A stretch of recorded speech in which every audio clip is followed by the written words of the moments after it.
Hello সবাইকে, কেমন আছেন আপনারা?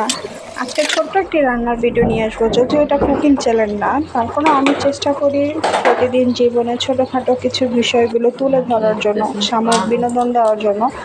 মায়ের হাতে আছে গুঁড়ো মাছ চচ্চড়ি একটি রান্না, যেটাকে চান্দের গুঁড়া বলে। চাঁদা মাছের যে গুঁড়াটা আছে, এই গুঁড়াটা চচ্চড়ি। আমাদের ঘরে দেখা যাচ্ছে যখনই গুঁড়াগাড়ি মাছ রান্না হয়, তখন আমরা ছোটোখাটো একটা আলু দিয়ে থাকি। আলুটা দিলে দেখা যাচ্ছে ভাতটা খেতে খুব ভালো লাগে। আর আলু এমন একটা সবজি যেটা যে কোনো খাবারের সাথে, যে কোনো মাছ মাংসের সাথে এত অনায়াসে মিশে যায় যে আলুটা না হলে যেন আমরা আর কোনো কিছু, এর বিকল্প কোনো সবজি আমরা আর খুঁজে পাই না।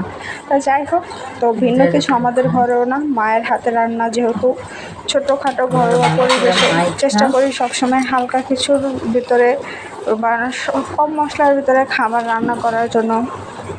কারণ বেশি মশলাটা খাবারগুলো খেতে গেলে দেখা যাচ্ছে নানা ধরনের রোগ বালাই হয়।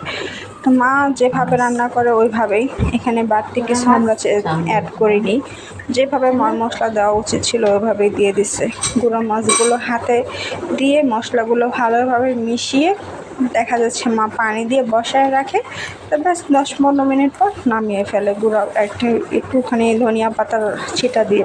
তা এই ভিডিও যখন আমি বসেছিলাম তখন দেখতেছি মা এগুলো করতেছে, ভাবলাম একটা ভিডিও করে আপনাদের সামনে তুলে ধরি। মা করতেছে, আমি ভিডিও করতেছি, আর নিজেও দেখে নিলাম যেন পরবর্তী দিন নিজেরা করতে পারি। আমার গুঁড়ো মাছটা মাঝে মাঝে খেতে খুব ভালো লাগে, মাঝে মাঝে ভালো লাগে না। কারণ গুঁড়াগাড়ি মাছগুলোর প্রতি অত বেশি ইচ্ছা হয় না, কিন্তু আমার বাবা অনেক বেশি পছন্দ করে।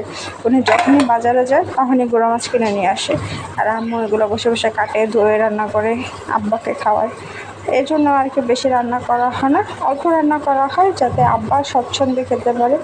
আব্বু খায়, আমি একটু খাই, মা একটু খায়, এছাড়া আমাদের ঘরে আর কেউ এইগুলো একটু ধরেও দেখে না।